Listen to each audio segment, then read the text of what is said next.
तो प्रधानमंत्री नरेंद्र मोदी इस दौरान जो गेमर्स हैं उनसे बातचीत कर रहे हैं, उनसे सीधा संवाद कर रहे हैं और आखिरकार किस तरीके से यहाँ पर देश के टॉप गेमर्स से इस दौरान मुलाकात और युवाओं के साथ में प्रधानमंत्री नरेंद्र मोदी का गेम प्लान। और इससे पहले भी देखा था जब प्रधानमंत्री नरेंद्र मोदी ने इस दौरान गेमर्स से बातचीत की थी, यानी कि संवाद किया था, और साथ ही कई ऐसे जो गेम थे जिन पर हाथ आजमाया था। बात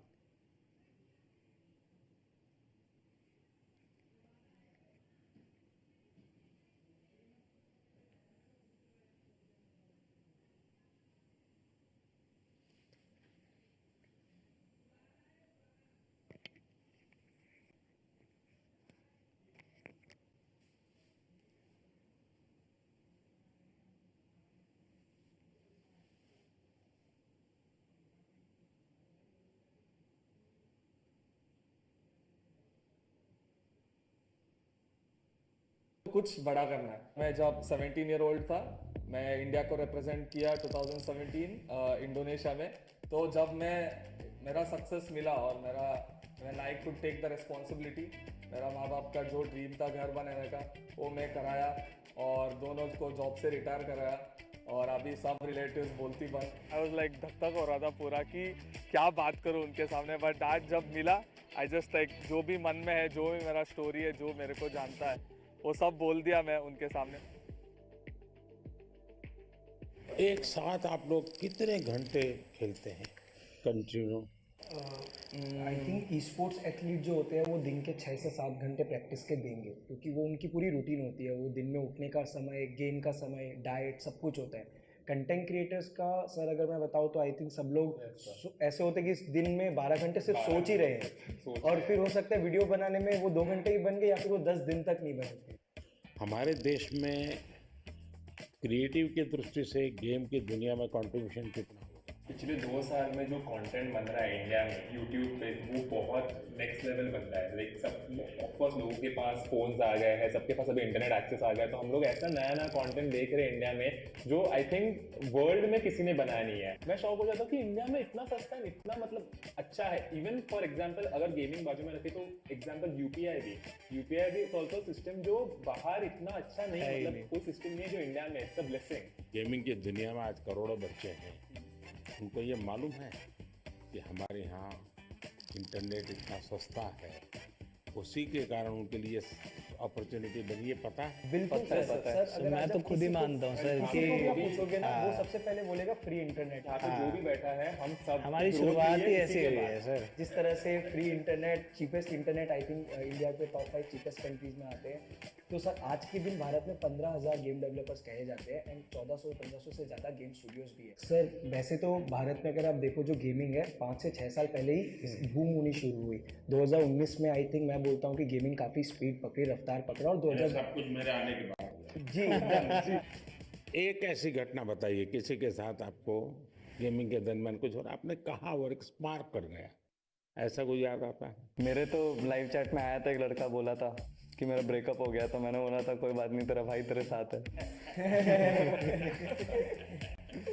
देखिए, मान लीजिए कि मैं एक बिल्कुल स्टूडेंट हूँ और मुझे कुछ मालूम नहीं है ये गेमिंग की दुनिया क्या है। परसेप्शन का ही मुझे पता है जो ये बच्चे टाइम खराब करते हैं, पता नहीं दिन भर उसी में बैठा रहता है। मुझे याद है मैं परीक्षा पे चर्चा कर रहा था, तो मैंने ऐसे कहा कि ये कुछ बच्चे ने मुझे उलट पुलट पूछा, मैंने कहा तो ये पबजी वाला लगता है, ये पबजी वाला है क्या?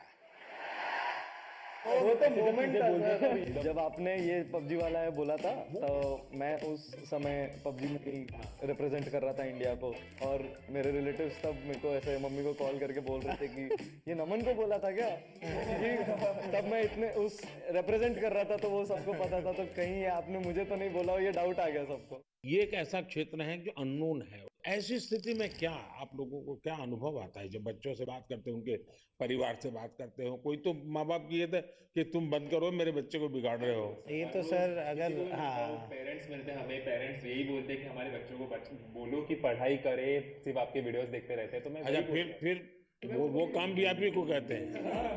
बहुत बार न्यूज में देखा है कि पेरेंट्स का क्रेडिट कार्ड यूज करके बच्चों ने गेम्स में इन गेम पैसे होते हैं वो लिए एंड वो चीज़ बहुत बड़ी न्यूज हो जाती है। उससे क्या होता है कि फिर हमें भी अफेक्ट हो जाता है उससे। राइट नाउ मेरा एक ही गोल है कि अगर किसी बच्चे को भी ई स्पोर्ट्स एथलीट बनना है या बहुत स्किल लेवल पे टॉप लेवल पे खेलना है, उनको मैं कैसे गाइड करूँ, उनका पेरेंट्स को मैं कैसे गाइड करूँ, बिकॉज ये अवेयरनेस बहुत कम लोग के पास है। घर में ऐसा लगता है कि जैसे स्पोर्ट्स एक एक्टिविटी जरूरी है या डांसिंग सीखना, माँ बाप चाहते हैं कि बच्चे को आना चाहिए क्योंकि वो भी एक व्यक्तित्व के विकास का एक हिस्सा है। लेकिन ऐसी चीजों को प्रतिष्ठा मिलने में सदियों की एक पुरुषार्थ रहा है। अगर देखी जाए हमारा देश स्पोर्ट्स में हमेशा बहुत आगे रहा। आज के दिन भारत का one of the most popular sport cricket है, पर अगर 1983 वाली वर्ल्ड कप नहीं जीती तो मे बी सब लोग उतना क्रिकेट में नहीं जाते, और अगर मे बी देश में एक सचिन तेंदुलकर जैसे बड़े नाम नहीं आते तो सब लोग वो बनना नहीं चाहते। सर गेमिंग 5-6 साल पहले ही शुरू हुआ और आज काफ़ी लोग हैं इंडस्ट्री में, कम्युनिटी में हमारे जैसे गेमर जिन्होंने भारत को रिप्रेजेंट करके नाम कमाया है। तो सर आई थिंक आज कोई गेमिंग के लिए अगर ये पूछे कि ये क्यों करना है तो मैं उनको यही जवाब देता हूँ कि इसको आप साइड हसल रखिए। जो लोग सोचते हैं अनऑर्थोडॉक्स है, बेकार चीज़ है, टाइम वेस्ट कर रहे हैं लोग अपना, उसको करके आप प्राइम मिनिस्टर, अभी हम लोग प्राइम मिनिस्टर सर के रेजिडेंस में, तो वहाँ तक जाके उनसे बैठ के एक राउंड टेबल में बैठ के उनसे बातें कर सकते हो, तो वो बहुत अनरियल था। और फॉर श्योर लोग अब गेमिंग को एक अलग नज़रिए से देखेंगे कि हाँ ये भी कुछ है और इसमें भी कुछ करा जा सकता है। एज अ गेमर मैं कहूँगा कि ये मेन इम्पोर्टेंट चीज़ जो पीएम सर ने मेंशन की कि डाउन द लाइन ग्रो करना है एक इंडस्ट्री को, तो उसमें एक पेरेंट्स का इन्वॉल्वमेंट बहुत ज़रूरी है। उनका वही पेरेंटल एडवाइस, पेरेंट्स की सपोर्ट करना वो एक बहुत इम्पोर्टेंट फैक्टर है। आपकी दृष्टि से मुझे बताने जैसी कोई चीज आपको लगती है, यार आपको कुछ मन में प्रश्न है तो आप क्या कोई रेगुलेटरी बॉडी हो सकती है? रेगुलेट शब्द ठीक नहीं होगा, वरना सरकार का स्वभाव होता है हर चीज में हाथ डालना। सरकार का मूल नेचर है। अब दो चीजें होती हैं कि या तो आप उनको दबाने की कोशिश करो या तो कानूनी सारे बंधन लगा करके उनको अलग करो। दूसरा है कि आप चीज को समझो, समझ करके हमारे देश के रिक्वायरमेंट के अनुसार उसको मॉडिफाई करो, उसको कुछ कानून नियम व्यवस्था के अंदर ढांचा में लाओ, उसकी एक प्रतिष्ठा बढ़ाओ। अगर प्रतिष्ठा बढ़ जाती है तो फिर बुरा करने वालों को बहुत देर लगती है। मेरी तो कोशिश है कि देश की स्थिति इतनी आगे ले जाएं हम कि 2047 तक खास करके मध्यम वर्गीय परिवारों की जिंदगी से सरकार बिल्कुल बाहर निकल जाए। वरना ये कागज लाओ, वो कागज लाओ, ये दो, यहाँ क्यों गया, वहाँ क्यों गया, उसी में ही जिंदगी फंसी हुई है। सरकार की जरूरत गरीब को होती है, उसको मुसीबत के समय सरकार मिलनी चाहिए। सर आई थिंक एक चीज़ जो डेफिनेटली करा जा सकता है ईज़ ऑफ बिजनेस के लिए, सर ई स्पोर्ट्स को आइडेंटिफाई किया जाए। ई स्पोर्ट्स को बहुत टेक्निकली जैसे स्पोर्ट्स आइडेंटिफाई हुआ है, एक अलग से आइडेंटिफाई हो जाए कि ये स्किल बेस्ड गेमिंग है, इसमें कोई पैसों का गेम में पैसे लगा के पैसे जीतने वाला खेल नहीं है। सर अगर वो आइडेंटिफाई हो जाती है और सबको पता चल जाता है ये across all government bodies and all bodies जिनके हमें फाइनेंशियल ट्रांजेक्शन भी करना पड़ता है, वो बहुत महत्वपूर्ण होगा। रेगुलेटरी बॉडी जैसा कि आपने कहा कि बंदिश वाली अभी इंडस्ट्री बनी नहीं है क्योंकि अभी बढ़ रही है, तो खुले में बढ़ने देंगे, पर साथ में अगर पुश मिलेगा तो कुछ साल बाद आई थिंक इंडस्ट्री रेडी रहेगी कि सरकार आके उसमें नहीं, इसको कोई बंदिश की जरूरत नहीं, खुले में ही जाना चाहिए, तभी जाकर के ये फले फूले। अगर बंदिश आएगी तो नहीं होगा। क्या आपको ये फेस करना पड़ता है गेमिंग एंड गैम्बलिंग, इन दोनों की लड़ाई आपके सामने आती होगी, तब आप कैसे हैंडल करते हैं? मतलब वो ऐसा समझते हैं कि हम जो फास्ट टाइम मानते होंगे, वेस्ट टाइम मानते हाँ होंगे। हाँ, जैसे हम मतलब गेम्स खेलते हैं वो काफ़ी अलग रहती है, बट वो ऐसे समझते हैं अच्छा ये तो हम जैसे लूडो खेलते हैं वैसी कोई गेम हो गई, बट वैसा नहीं है। वो हम कह सकते हैं कि चेस जैसी एक कॉम्प्लेक्स गेम्स हम मोस्टली खेलते हैं, जिसमें बहुत सी मेंटल स्किल्स भी चाहिए रहती है, फिजिकल स्किल्स भी चाहिए रहती है। सर आरएनजी और स्किल बेस्ड गेम को बहुत हाई लेवल में भी डिफरेंशिएट करें। सर आज भारत के एथलीट्स जाके ओलंपिक्स में प्रपोज है, एशियन गेम्स, कॉमनवेल्थ गेम्स में प्रपोज है। आप लोग एक काम कीजिए, ये जो क्या समस्या है आपकी, मुझे कभी मेल कर दीजिए मेरी ऑफिस में, एग्जैक्टली क्या प्रॉब्लम फेस करते हैं आप। इधर लाइक पेरेंट्स को जब उनके बच्चे लोग बोलते हैं कि गेमर बनना है, पेरेंट्स लोग को समझ में नहीं आता कि एक्चुअल गेमर क्या होता है, क्या करता है ये गेमिंग, मतलब गेमिंग गैम्बलिंग भी समझ जाते हैं। तो उस रिगार्डिंग मोदी जी बहुत अच्छा एक्सप्लेनेशन किया कि गेमिंग अलग होता है, गैम्बलिंग भी अलग होता है, और हमने भी बहुत सारी चीज़ें एक्सप्लेन किया। अब इतने सारी मात्रा में बच्चे जुड़ चुके हैं, उनको आप रोक नहीं सकते, तो उनको आप सही रास्ते पर ले जा सकते हो। तो सही रास्ते पर ले जाना है तो आपको लगता है डूज एंड डोंट्स, पढ़ाई करो, ये तो ठीक है, हम कह दिए तो पढ़ाई करो, और क्या क्या बातें आप सोचते हैं कि जिसको उसको केयर करना चाहिए। बच्चे बिल्कुल चाहते हैं कि यही करे, तो हम लोग सर, मैं तो हमेशा अपनी स्ट्रीम पे क्लियर बोलता हूँ, कोई भी आके बोले कि भैया मुझे भी आपके जैसा बनना है, तो मैं तो साफ बोलता हूँ, भाई अगर तुम्हें मेरे जैसा बनना है तो जैसे मैं चला वैसे चलो। मैंने कॉलेज किया, कॉलेज के साथ किया, मैंने जॉब करी, मैंने जॉब के साथ किया, जब तक नहीं चला मैंने ऐसा नहीं करा कि सब दुनियादारी छोड़ के मैं बस लगे रहा कि नहीं यही काम करेगा, यही काम करेगा। आज के टाइम पे गेमिंग एंड स्पोर्ट्स मतलब उसमें 2 कैटेगरी आती है। जैसे ई स्पोर्ट्स में आप compete करते हो, और कंटेंट क्रिएशन में ऐसा है कि हम गेम के अराउंड वीडियोस बना रहे हैं, उसमें 4 दोस्त मिलके कुछ फन कर रहे हैं, तो वो लोग देखना पसंद करते हैं लाइव स्ट्रीम में। जो मैं समझ रहा हूँ आपकी बातों से 3 स्टेज, एक तो है जो गेम खेलने के लिए आने वाले खिलाड़ी, दूसरे वो लोग हैं जरा क्रिएटिव माइंड के हैं, तो उस गेम उसका लाइव स्क्रीनिंग ये वगैरह करके के बाद में एक छोटा सा वीडियो बनाना, थोड़ा मजाक इसमें थोड़ा रंग भर देना वो, और तीसरा जो महत्वपूर्ण है कि गेम इटसेल्फ बनाना। कैसी हमारी जो गेम्स हैं जो बनी है अब तक जो आई है उसकी क्या। तो अभी आई थिंक 2020 में आपने स्टेटमेंट दिया था कि मेक इन इंडिया, की इंडिया के अराउंड गेम्स बनाने प्रमोट कर रहे हैं आप, तो उसके बाद आई थिंक काफ़ी इम्प्रूवमेंट आया है उसमें, और जो वो पूरी इंडस्ट्री है उसमें भी काफ़ी स्कोप बढ़ा है। हिंदुस्तान की कौन सी थीम है जो लोगों को आकर्षित कर रही है, या आप लोगों को लगता है कि ये क्लिक कर सकती है?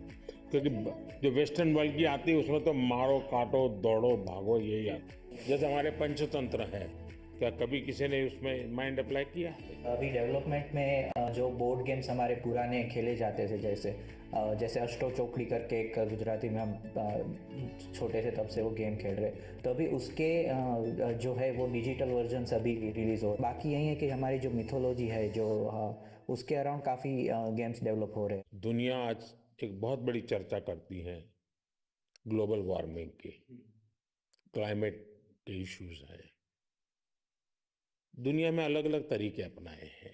मैंने दुनिया के सामने अलग विषय रखा है, मैंने कहा है मिशन लाइफ, और लाइफ शब्द से मेरा मतलब है लाइफ स्टाइल फॉर एनवायरमेंट। अगर मान लीजिए मैं एक ऐसी गेम बनाऊं जो क्लाइमेट की चैलेंज को कैसे विकसित करेगी, कौन से रास्ते होंगे, किस किस रास्ते से जाएंगे, किस रास्ते से ज़्यादा सफलता मिलेगी, सरलता मिलेगी। जैसे मानो स्वच्छता के विषय को लेकर के ही गेम में, और हर बच्चा खेले, भारत के जो वैल्यूज हैं वो नई पीढ़ी उसको जीना सीखे, उसका महत्व समझे, और उसको बैकग्राउंड इंफॉर्मेशन मिले। तो जैसे हम सभी को गेमिंग इन्फ्लुएंसर्स कहा जाता है, वैसे ही आप इंडिया के सबसे बड़े इन्फ्लुएंसर हैं जिसकी बात सब सुन के मानते भी है। जब आपकी ये बात बाहर आएगी तो मुझे लगता है 100% लोग इस वे में सोचेंगे। सर यहाँ पे जो आप कह रहे हो ना, वैसे एक कैटेगरी है, जैसे शूटिंग गेम्स हो गए, वैसे एक कैटेगरी है गेम्स फॉर चेंज हो गई, जिसमें जैसे आपने जो ग्लोबल प्रॉब्लम्स बताया, या फिर ऐसे छोटे छोटे, जैसे अफ्रीका में ऐसी बहुत सी कंट्रीज है जो स्पेसिफिकली वहाँ की पॉवर्टीज़ कम करने के लिए, या वहाँ के कोई जो लोकल इश्यूज़ है उसको अवेयरनेस उसके लिए बढ़ाने के लिए ऐसी गेम्स स्पेसिफिकली स्टूडियोज़ बनाते हैं। तो आई थिंक ऐसे गेम्स इंडियन स्टूडियोज़ भी कैचअप कर सकते हैं। मुझे विश्वास है कि डाउन द लाइन 2-3 साल में तो ऐसे गेम्स आएंगे भी, और वो आगे जाके पॉपुलर भी होंगे, जो कहेंगे हम कि सिर्फ इंडिया के भी नहीं बट ग्लोबल प्रॉब्लम्स को भी एड्रेस करेंगे। मुझे उनकी एक बात जो बहुत अच्छी लगी, एंड शायद मैं भी उस चीज़ को बहुत ज़्यादा कैरी फॉरवर्ड करूँ, अपने ऑडियंस तक भी पहुँचाऊँ, वो ये रहेगा कि आप गेम डेवलपमेंट में घुसो, थोड़े से ऐसे गेम्स डेवलप करो जो हमारे कल्चर या इंडिया कैसे चलता है या हमारा क्लाइमेट या व्हाटएवर ज्योग्राफी, इन सब चीज़ों को देखकर ऐसे गेम्स बनाओ, एंड उन चीज़ को हम लोग पुश करने की पूरी कोशिश करेंगे। तो I guess this is something that I would take from him. उन्होंने जो इन्वायरमेंट के लिए चीज़ें बताई कि जो गेम डेवलपर्स हैं उनको इन्वायरमेंट पे फोकस करके इंडिया की ऐसी गेम बनाना चाहिए जिसमें इन्वायरमेंट और हमारी जो क्लीननेस है उसकी तरफ ध्यान देने के लिए, आई थिंक वो मुझे बहुत ही अच्छा लगा। क्या ओपन सोर्स गेम का होता है कि गेम है उसमें 2 चैप्टर किसी और ने जोड़ दिए, 2 स्टेप्स किसी और ने जोड़ दिए, क्योंकि आप जो कहते हैं ना जिसकी उम्र कम होती है, हाँ, उसको जो मॉर्टल है उसको इमॉर्टल बनाना है तो फिर हमें ओपन सोर्स करे और उसमें नई नई चीज़ों को जोड़ने के लिए उसको ओपन करे, तो हो सकता है कि मान लीजिए हमने हनुमान के कैरेक्टर के ऊपर कोई बनाया जी। तो लोगों का भी ओपन सोर्स है, आप हनुमान के नई नई चीज़ें लेके आइए, तो हो सकता है वो। हाँ सर, बहुत अब सारे देखिए games हैं। ये हमारी टीवी सीरियल जैसा काम है, हमारे टीवी सीरियल को एंड ही नहीं है। हाँ उसका नई नई पोस्ट जोड़ते जाते हैं। सर हम लोग ने वैसे थोड़ा कुछ आपके लिए सोच के रखा था कि आपसे हम लोग इतना कुछ सीखा है, आपको हम लोग गेमिंग का थोड़ा डिक्शनरी आपको सिखाना चाह रहे थे। तो सर एक गेम है जो अमित पैट आप समझा दो हम लोग क्या करेंगे सर के साथ। बेसिकली सर हम गेमिंग में कैसे होता है कि हम लोग मैच के अंदर बिजी रहते हैं, तो हम लोग ज़्यादा बातचीत नहीं कर सकते एक दूसरे के साथ, तो हम लोग ना टर्म यूज़ करते हैं, जिससे क्या होता है कि एक दूसरे के साथ हम लोग कम्युनिकेट कर सके ईजिली। हर एक की अपनी टर्मिनोलॉजी बोले। अब देखिए सरकार में जाइए तो सरकारी जो अधिकारी होंगे वो शॉर्ट फॉर्म में ही बोलेंगे, भी बोलते हैं भारतीय जनता पार्टी के वैसे ही शॉर्ट फॉर्म हो जाता है। सर पर आपको एक दो वर्ड्स तो हम लोग बता के जाएंगे और आप हमें फिर बताएगा कि आप कौन से सेंटेंस में उसको यूज करेंगे। ऐसा है, मेरा एक शब्द है P2G2, तो मेरा वो P2G2 शब्द ये है, pro people good governance, P2G2। अच्छा एक और है नूब। नूब का मतलब होता है कोई ऐसा जिसको कुछ बहुत मेहनत करने के बाद अरे भी। देखिए मैं चुनाव सभा में अगर बोलूंगा, अरे नहीं आप लोग सोचोगे मैं किसके लिए बोल रहा हूँ।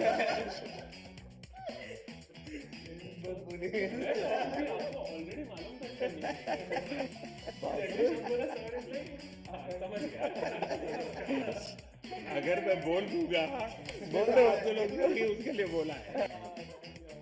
ग्राइंड करके एक वर्ड होता है, तो ये तो खैर आप गेम में भी इस्तेमाल कर सकते हैं, आप कहीं भी इस्तेमाल कर सकते हो। ग्राइंड मतलब सर मेहनत करना हो गया बेसिकली। जैसे अगर मैं माइनक्राफ्ट खेलता हूँ तो मुझे उसमें एक एक चीज़ सीखने के लिए ग्राइंड करना पड़ता। तपना सर, तपना, हिंदी में आसान भाषा में तना। और दूसरा है सर GT है, गोट टू। मतलब हम जनरली कोई भी गेमिंग सेशन एंड करते हैं तो दोस्तों को कहते हैं कि अभी मैं क्लोज कर रहा हूँ, जाना है, तो हम टाइप करते हैं GT, गॉट टू। चलो निकल AFK मतलब अवे फ्रॉम कीबोर्ड, यानी कि आप गेम खेल रहे हो, 4 लोग एक टीम में एक साथ खेल रहे हैं, अचानक से मम्मी ने बुला दिया कि खाना रेडी हो गया, तो वो फोन इधर ऐसे छोड़ के जाएंगे तो वो मतलब गेम में हार जाएंगे। तो टीम मेंबर्स आके हमें, अगर हम चाहते हैं कि टीम मेंबर्स को समझे कि सुनो मैं जा रहा हूँ लेकिन मेरी जगह तुम लोग लो, तो हम लोग AFK लिखते हैं, अवे फ्रॉम कीबोर्ड, मतलब मैं नहीं हूँ पर तुम लोग संभाल लो। यानी एक दूसरे को कह कर के जाते हैं, इतनी डिसिप्लिन फॉलो करते हैं। और सर सबसे बड़ी चीज आपको कूलेस्ट पीएम कहा जाता है हमारी साइड में। अगर आप देखिए लाइव चैट में भी कहते हैं कि सबसे कूल अगर कोई है तो वो हमारे पीएम है। एंड आप जैसे मतलब हमारी और आपकी उम्र में काफी डिफरेंस है, लेकिन फिर भी एक नहीं आपने किसने बताई ये मीडिया में सब आता है, वो सच मत मानो। हाँ मतलब सर आपकी जेंजी है हमारे। मैं कलर करके बाल वाइट